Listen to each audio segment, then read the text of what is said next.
का आखिरी सूर्य ग्रहण आपको चमकाएगा या डराएगा?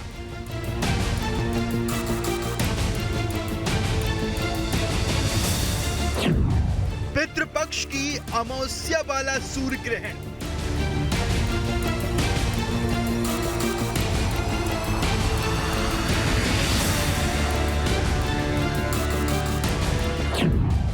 क्या दशा दिशा बदलेगा? आखिरी सूर्य ग्रहण का क्या होगा आपकी राशि पर असर?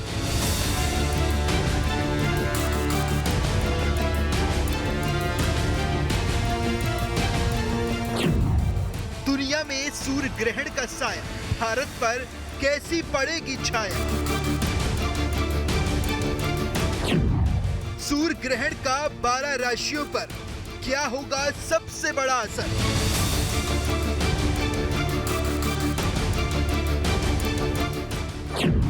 क्या भारत के मंदिरों पर सूर्य ग्रहण का सूतक काल प्रभावी होगा?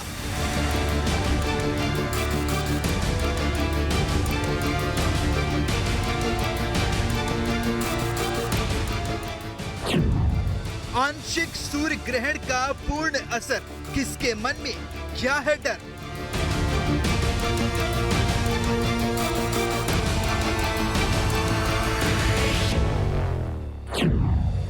सबसे बड़े ज्योतिषों से समझिए सूर्य ग्रहण का ग्रह चक्र।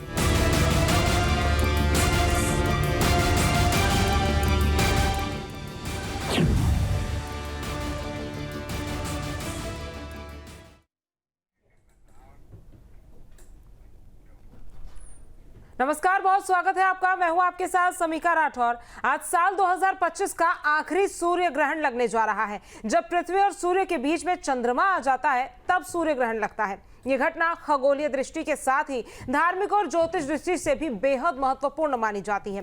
क्या है आपके लिए लाभदायक इसमें सूर्य ग्रहण में, या यह हानिकारक होगा? इसके साथ ही क्या ये भारत में दिखेगा या नहीं? सूतक काल में क्या करना चाहिए, क्या नहीं? इन्हीं सभी सवालों के जवाब हम जानेंगे और इसी के जवाब जानने के लिए हमारे साथ इस खास शो में डॉक्टर करिश्मा कौशिक हमारे साथ ज्योतिषाचार्य जुड़ गई है। आपका बहुत बहुत स्वागत है करिश्मा जी न्यूज स्टेट पर। स्टूडियो में मेरे बगल में आप मौजूद हैं। सबसे पहले मैं जानना चाहूंगी कि इस सूर्य ग्रहण का क्या असर होगा अगर भारत की बात की जाए, और फिर आप बताइएगा कि इस अलग अलग राशियों पर इसका क्या असर होने वाला है। देखिए, आज का सूर्य ग्रहण सर्वपित्र अमावस्या का सूर्य ग्रहण। अब देखा जाए तो सर्वपित्र की अमावस्या पे सूर्य ग्रहण पड़ रहा है और पितृपक्ष की शुरुआत भी चंद्र ग्रहण से हुई थी, यानी कि चंद्र ग्रहण से ही शुरुआत और सूर्य ग्रहण पे समापन। नवरात्र की शुरुआत सूर्य ग्रहण से। इसका भारत में प्रभाव नहीं देखने को मिलेगा क्योंकि ये भारत में नजर नहीं आ रहा है। ये रात को 10:58 से आरंभ होगा, लगभग 11 बजे से, और रात के 3:23 तक चलेगा। तो कुल अवधि लगभग 4.25 से 4.5 घंटे की इसकी होगी। अब यहाँ पे भारत में नजर नहीं आ रहा है, इसलिए सूतक काल को भी मान्यता नहीं दी जाएगी। और इसका प्रभाव जो है आप 12 राशियों पे देख सकते हैं। भारत में नहीं देखने को मिलेगा मगर 12 राशियों पे देखने को मिलेगा। ये मैं क्यों कह रही हूँ? क्योंकि सौर मंडल में, यानी कि जब ब्रह्मांड में कोई भी घटना होती है तो इसका प्रभाव हमारे ज़ोडिएक बेल्ट पे, हमारी कॉन्स्टेलेशन पे जरूर पड़ता है, जो कि नक्षत्रों पे प्रभाव डालती है और हमारी 12 राशियों पे प्रभाव डालती है। अब सूर्य ग्रहण जो लग रहा है ये कन्या राशि में लग रहा है, यानी कि 6वीं राशि में। और अगर हम कन्या राशि की बात करें तो कन्या राशि में सूर्य के साथ बुध और चंद्रमा भी मौजूद हैं। चंद्रमा मन का कारक, बुध बुद्धि का कारक। तो इस समय पे सूर्य ग्रहण जो लग रहा है कन्या राशि के जातकों पे, इनका मन जो है वो बहुत ज्यादा चीजों को लेकर के स्टेबल नहीं रहेगा, मन बहुत ज्यादा मचलाएगा। दूसरा, बुद्धि का कारक बुध भी स्थित है, तो इसीलिए सही निर्णय नहीं ले पाएंगे, जिस वजह से इनका मानसिक तनाव जागृत होगा। कोई डिसीजन सही ना लेना और उसके बाद गलती कर बैठना, फिर पछताना, ये बहुत आम चीज होगी कन्या राशि के जातकों के लिए। दूसरी बात करें नक्षत्र की, तो उत्तरा फाल्गुनी और पूर्व फाल्गुनी नक्षत्र पे इसका प्रभाव पड़ेगा। पूर्व फाल्गुनी नक्षत्र समाप्त होगा रात के 9:36 पे, और इसके बाद साथ साथ उत्तरा फाल्गुनी नक्षत्र आरंभ हो जाएगा, जो कि सारा दिन रहेगा कल और रात्रि काल में भी रहेगा जब ग्रहण काल चल रहा होगा। तो उत्तरा फाल्गुनी के नक्षत्र के स्वामी है सूर्य, और आप लोगों के लिए जो लोग जिन जातकों ने जन्म लिया है उत्तरा फाल्गुनी नक्षत्र में, उन लोगों के नक्षत्र पे बहुत ज्यादा प्रभाव रहेगा, यानी कि उनका भी प्रभाव बहुत ज्यादा पड़ने वाला है। सूर्य का दिन यानी रविवार का दिन, सूर्य ग्रहण, साथ साथ अगर देखें तो सूर्य का नक्षत्र, सूर्य राजा इस साल का। तो आप ये देखिए कि सूर्य क्या है, सूर्य आत्मा है। सूर्य क्या है, सूर्य पितरों का कारक है। सर्व पितर अमावस्या पे सूर्य ग्रहण लग रहा है, तो आप लोगों को कुछ सावधानियां यहाँ पे बरतनी जरूरी हैं। खास तौर से जो गर्भवती महिलाएं हैं उन महिलाओं को खास तौर से सावधानी बरतनी जरूरी है। रात्रि काल में हालांकि मंदिर के कपाट बंद रहेंगे, क्योंकि रात में हम वैसे भी कर देते हैं, सूतक काल को मान्यता नहीं दी जाएगी, मगर जिनके गर्भ में संतान पल रही है उनको सावधानी इसलिए बरतनी जरूरी है क्योंकि प्रभाव तो उन पे कुछ नहीं रहेगा, मगर आने वाली संतान पे इसका प्रभाव पड़ सकता है।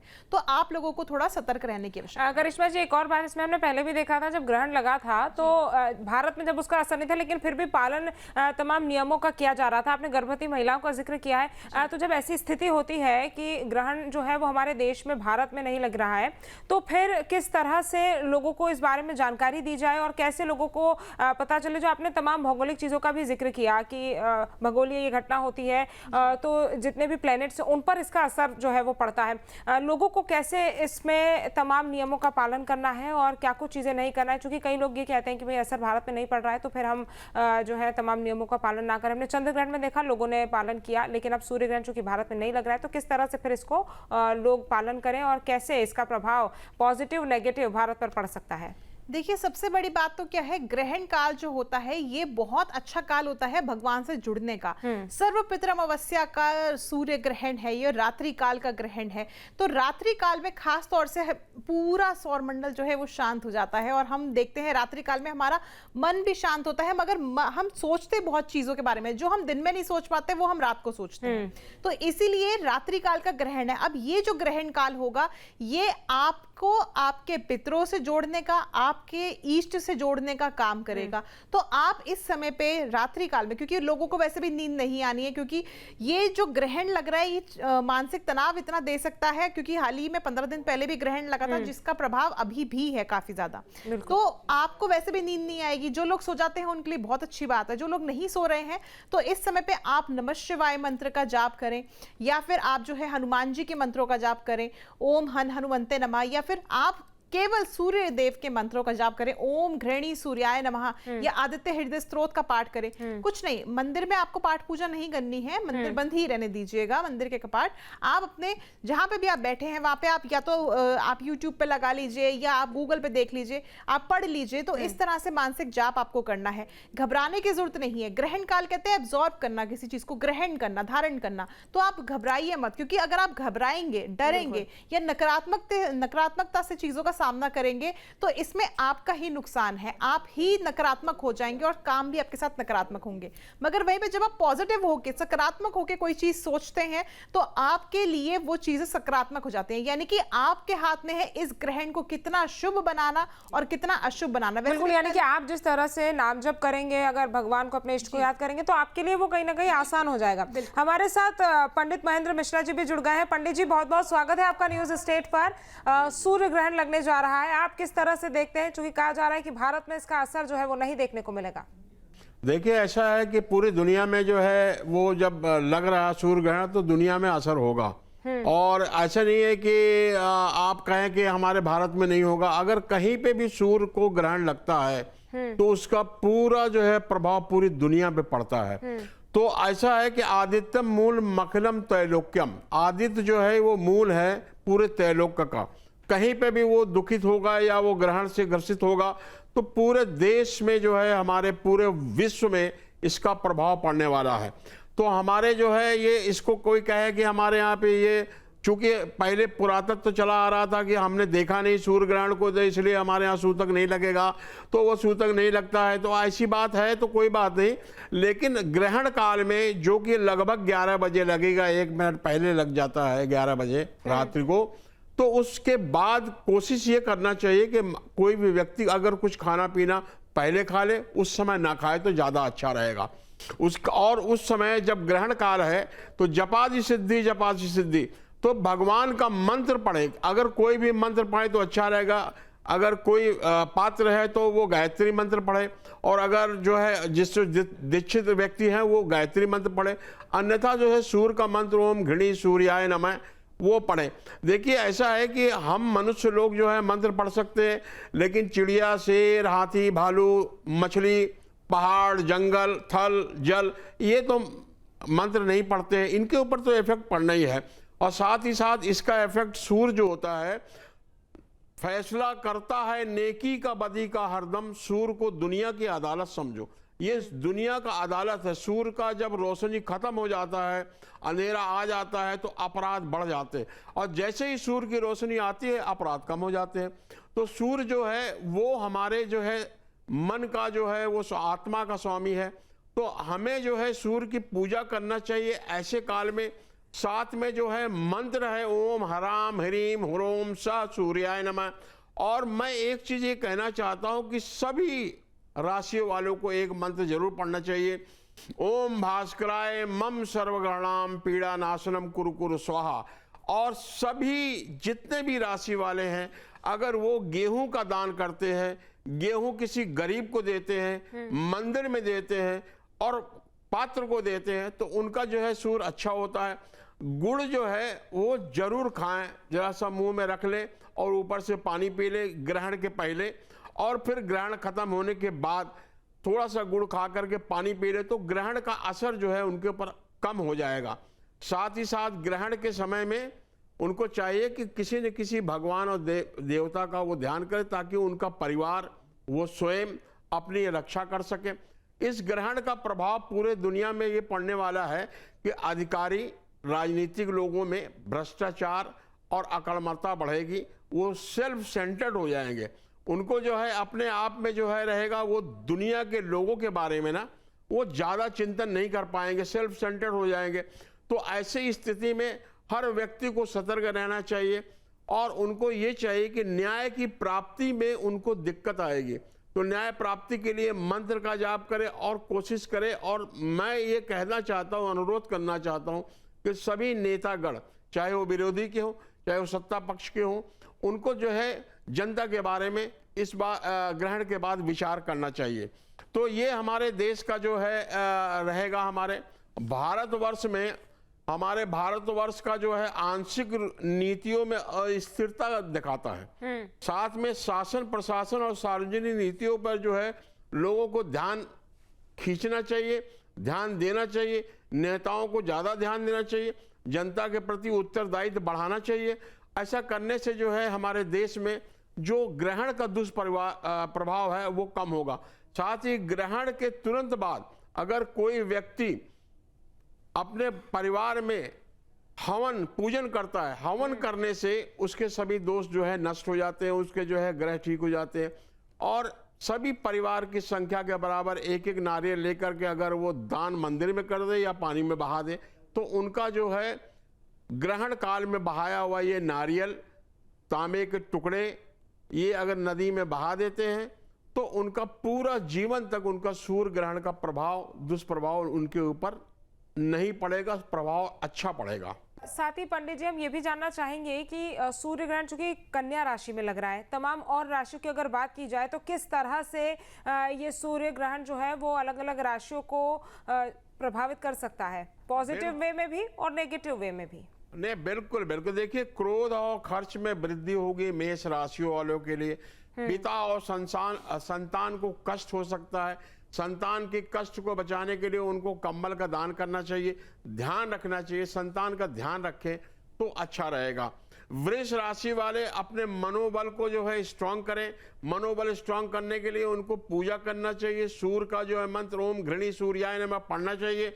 स्वास्थ्य में उतार चढ़ाव होगा, स्वास्थ्य का उनको ध्यान करना चाहिए, ध्यान करना चाहिए। और साथ ही साथ जो है उनको कोशिश ये करनी चाहिए कि योगा करें, जिससे कि उनका स्वास्थ्य ठीक रहे। धन संबंधी कार्यों में उनको जो है प्रगति मिलेगी। ये वृष राशियों वालों के लिए तो उनको प्रयास सदैव करते रहना चाहिए। और उनको चाहिए कि वृष राशि वालों को कि कपूर जो है वो मंदिर में दान अगर करते हैं और ग्रहण के समय में अगर कपूर जलाते हैं घर में, तो उस ग्रहण का प्रभाव उनके ऊपर कम पड़ेगा। मिथुन राशि वालों को लिए भूमि और वाहन संबंधी मामलों में वृद्धि होगी। उनको जो है भूमि का जो है वो लाभ मिल सकता है अगर वो सावधानी के साथ कार्य करें, अपने विवेक के साथ करें। उनको वाहन की भी प्राप्ति होगी। उसके लिए उनको चाहिए कि वो मूंग साबुत जो है वो मंदिर में जाके दान करें, और साथ ही मूंग भिगो करके चिड़ियों को अगर देते हैं, अपने ऊपर से एक मुट्ठी उतार करके वो चिड़ियों को दे देते हैं, तो उससे उनके जीवन में जो है सुख और समृद्धि बढ़ेगी और उनकी मनोकामना भी होगी पूर्ण। कर्क राशि वाले भाई बहनों के साथ संबंध जो में सुधार आएगा। कर्क राशि वाले के साथ जो भाई बहनों से पहले से चले आ रहा है मतलब जो विवाद था वो समाप्त होगा और सुधार आएगा। लेकिन आपस में जो है किसी वजह से जो है उनका जो विवाद है वो समाप्त हो जाएगा। कर्क राशि वालों को चावल का दान करना चाहिए। एक मुट्ठी चावल अगर अपने ऊपर से उतार के वो चिड़ियों को देते, एक मुट्ठी उतारना या नहीं भी उतारना, एक मुट्ठी चावल अगर चिड़ियों को देते हैं तो कर्क राशि वालों के लिए लाभकारी रहेगा। सिंह राशि वालों के लिए कार्य में सफलता और सौभाग्य के योग बनते हैं। साथ ही साथ सिंह राशि वाले के जीवन में कोई न कोई अच्छे पद की प्राप्ति होने की संभावना आएगी, तमाम है। उसके बावजूद भी सिंह राशि वालों को जो है किसी पद में मिलेंगे। उनको आत्म केंद्रित होना चाहिए, अपने ऊपर ध्यान रखना चाहिए, अपने स्वास्थ्य के ऊपर ध्यान रखना चाहिए।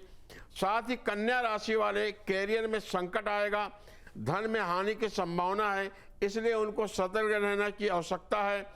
कन्या राशि वालों के लिए भी पालक का दान, गौ को पालक खिलाएं ग्रहण के उपरांत, तो उनको लाभ की प्राप्ति होगी। तुला राशि वालों रिश्तों में सुधार होगा, समाज में उनका नाम बढ़ेगा, रिश्तों में सुधार होगा। साथ ही साथ जो है मन उनका प्रसन्न रहेगा, उनका मन प्रसन्न रहेगा। अगर वो पूजा पाठ करें, दान करें तो काफी उनके जीवन में प्रसन्नता की प्राप्ति होगी।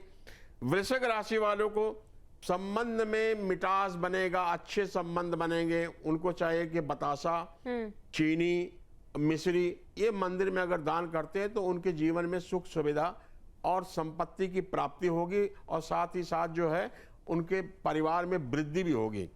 वृश्चिक राशि वालों का मैंने कर दिया। धनु राशि वाले कैरियर में सफलता होगी, धन का लाभ होगा और अच्छा योग बना है धन लाभ का।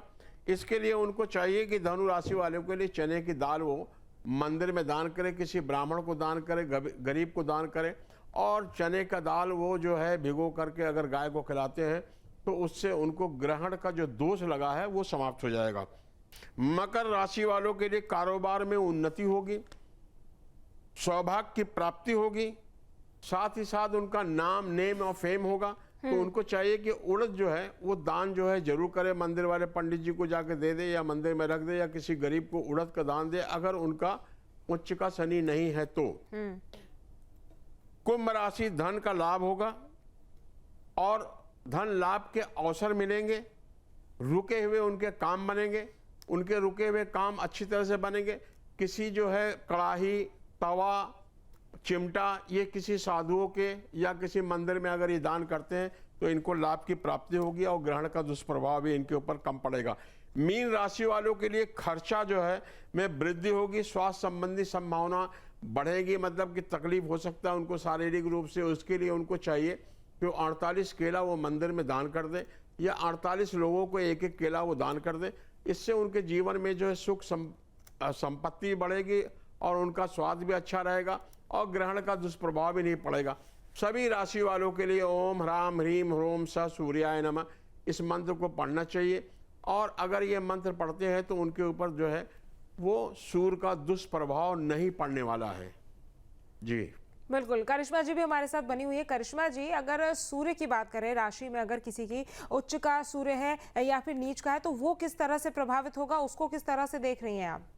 देखिए, मैंने जैसे शुरुआत में कहा था, जिन जातकों की कुंडली में सूर्य की जो स्थिति है वो सही नहीं है, राहु के साथ है या केतु के साथ है, ग्रहण दोष वैसे ही बन जाता है। तो इसीलिए उन लोगों को तो खास तौर से सतर्क रहना है, क्योंकि ऐसे लोगों के लिए स्वास्थ्य में गिरावट आना बहुत आम सी बात होगी। दूसरा, करियर से संबंधित परेशानियां आ सकती हैं। मगर जिन जातकों के जो नक्षत्र है, उत्तरा फाल्गुनी नक्षत्र में जिन जातकों ने जन्म लिया है, उन जातकों के लिए भी बहुत सावधानी बरतने बरतने की जरूरत है। इसके साथ साथ सिंह राशि के जातकों को, कन्या राशि के जातकों को सावधानी बरतने की जरूरत है। अब यहाँ पे आपको करना क्या है, यहाँ पे आपको इसका नेगेटिव इंपैक्ट आप लोगों पे ना पड़े, इसलिए लाल वस्तुओं का दान जरूर करें। अब लाल वस्तु में जैसे गुड़ है, गुड़ का दान आप कर सकते हैं, लाल वस्त्र का दान कर सकते हैं, तांबा है, तांबे के सिक्के या तांबे का लोटा जो है आप धर्म स्थान पे मंदिर में दान कर दीजिए, शिवालय में दान कर दीजिए। इसके साथ साथ आप जो है लाल फल हैं, ये लाल फूल जो है वो माता को अर्पित कीजिए, लाल फल का दान कीजिए। तो ये कुछ चीजें ऐसी हैं जो आप दान कर सकते हैं जिसकी वजह से सूर्य का नेगेटिव इंपैक्ट आप लोगों पे ना पड़े। और ऊर्जा भी करिश्मा जी, सूर्य जो है वो एनर्जी को दर्शाता है और साल ये मंगल का बताया जा रहा है। तो अगर दोनों को साथ में जोड़कर देखा जाए तो जल्दी से बताइए कि किस तरह की युति और किस तरह से अलग अलग राशियों पर इसका इम्पैक्ट। देखिए, आपने बहुत अच्छी बात बोली कि साल जो है मंगल का है, मगर राजा जो है वो सूर्य है इस साल के, और दूसरा सूर्य को ग्रहण लग रहा है। सूर्य क्या है? पिता का कारक, आत्मा का कारक, हमारे पितरों का कारक, और सर्व पितर अमावस्या पे सूर्य ग्रहण है। तो मैं कहूंगी संध्या काल में ही आज के दिन आप कोई ऐसी चीज, कुछ खाने की चीज जो है या वस्त्र जो है वो अपने पितरों के नाम से दान जरूर करें। जिन लोगों ने पितरों का तर्पण कर दिया है वो तो बहुत अच्छी बात है। जिन लोगों ने पितरों का तर्पण नहीं किया है या पिंडदान नहीं किया है, वो लोग आज के दिन संध्या काल में खास तौर से कुछ भी दान जरूर करें। अन्न का दान अवश्य करें आज संध्या काल में ही। और साथ साथ आप जो है पीपल के वृक्ष के नीचे एक सरसों के तेल का दीपक जरूर जला दे। पीपल का वृक्ष टच ना करें आज के दिन, रविवार का दिन है। और तुलसी ना तोड़े, सबसे इंपॉर्टेंट चीज ये है, क्योंकि रविवार को तुलसी नहीं तोड़ी जाती है। अगर आपको ग्रहण काल का इसके ऊपर नेगेटिव इंपैक्ट ना पड़े तो आप जो है गंगा जल का प्रयोग करें या कुशा का प्रयोग करें, मगर तुलसी जो है वो ना तोड़े। एनर्जी जो है आपके अंदर बरकरार रहे, इसीलिए आप जो है शिव तांडव स्तोत्र का पाठ करें ताकि आपके अंदर ऊर्जा जो है वो बिल्कुल सही रहे, गलत ऊर्जा ना आए आपके अंदर। बिल्कुल, यानी कि तमाम चीज़ों का अगर ध्यान रखा जाएगा तो किसी को भी इसका नेगेटिव इम्पैक्ट नहीं मिलेगा। आप हमारे साथ, आप दोनों का जुड़ने के लिए और तमाम जानकारी हमारे दर्शकों तक पहुंचाने के लिए बहुत बहुत शुक्रिया। चलिए फिलहाल ये रुकेंगे एक छोटे से ब्रेक के लिए, कहीं जाइएगा मत, लौटेंगे जल्दी।